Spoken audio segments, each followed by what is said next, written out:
like Jam. water, water. Hit the brake. Beep, beep. Get out of my way! Yo, what want me youth? You're watching The Traffic Jam. So let me ask you guys this: when I think about comedians, right? My favorite all the time is Eddie Murphy, but Is who? most Eddie Murphy, Oh, hell yeah, bro. that's my favorite. But most people would say Richard Pryor, right? That's the name I hear most people say they think is the best. And the reason is because he got personal and let you into his life and spoke about his pain, right? Um, you comedians, how often have you told a joke that's based on personal pain, and did that joke help you? Well, everything I say on stage is pretty much life experiences.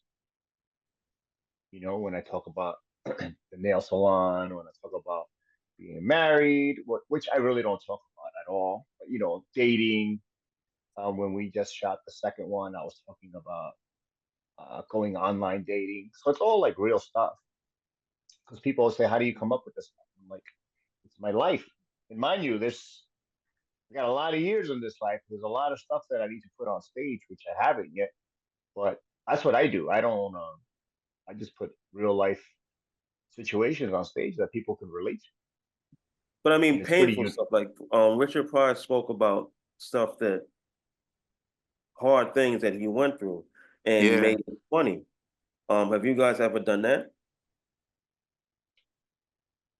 I don't have anything painful in my life.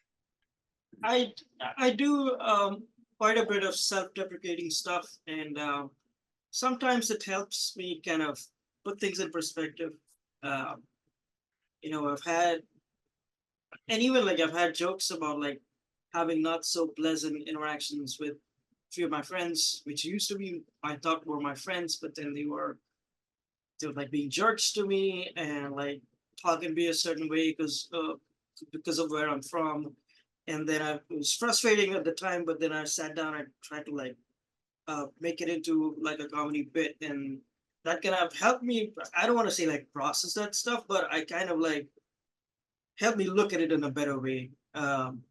Look at the levity of the situation and look at like why certain stuff it shouldn't like bother you as much as it does in the moment.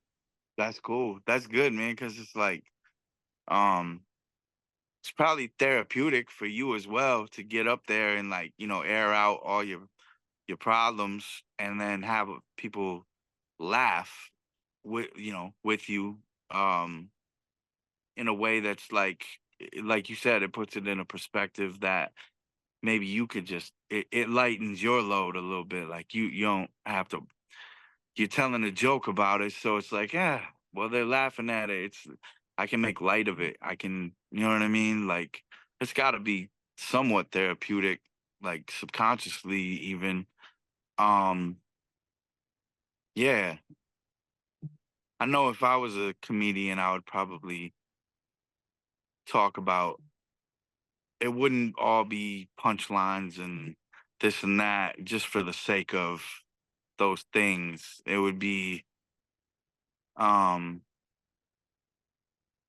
stories and stuff like that, and like the ironicness of those stories, um and what that's the thing, no, that's the thing that makes them funny, and whether they're like heartfelt real stories of what I went through and that I can make light of, and that does have a funny like um light at the end of the tunnel kind of thing.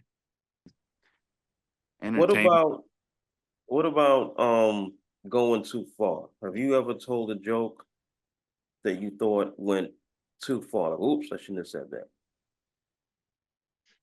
Well, I call my style of comedy politely offensive, and Sometimes I I remember, feel like that's the best shit. That's the funniest shit. but you know, I remember. But the thing with me is, I honestly, I say so much stuff on stage that sometimes I'm like, I can't even believe I'm getting away with it. Because I could ask an old lady, "Did you shave your vagina before you left the house?" But it's just the way I asked her. I guess it's just my delivery. I say it in such a nice, polite way that it's not offensive because they will actually answer than a guy just coming out being dirty. That's why I always tell comedians, if you're not dirty, don't be dirty because it's not gonna come out like you know what I mean, like it's you, like it's natural. So I could just because what I did, one time I did this one thing, and I was dirty, and then every comedian that went on after me was dirty, and they were just bombing because you're not dirty. If you're not dirty, then don't be dirty.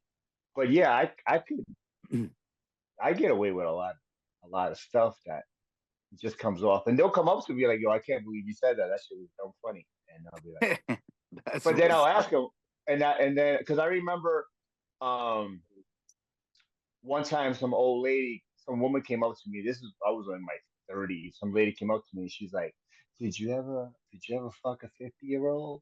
And I said, "No, and I ain't gonna start now. They look like you." And I was like, no, I'm just playing. But I wasn't playing. And then he looked horrible.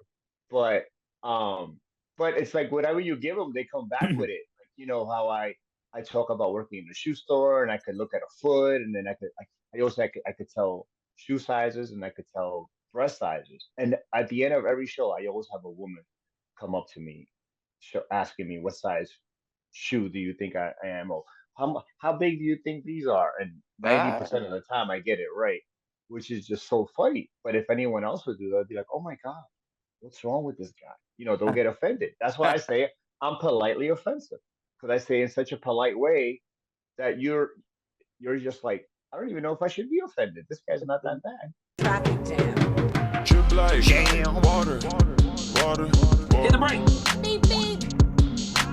drip like Jam. water, water. Hit the brake. Beep beep. Get out of my way! Yo, what want me?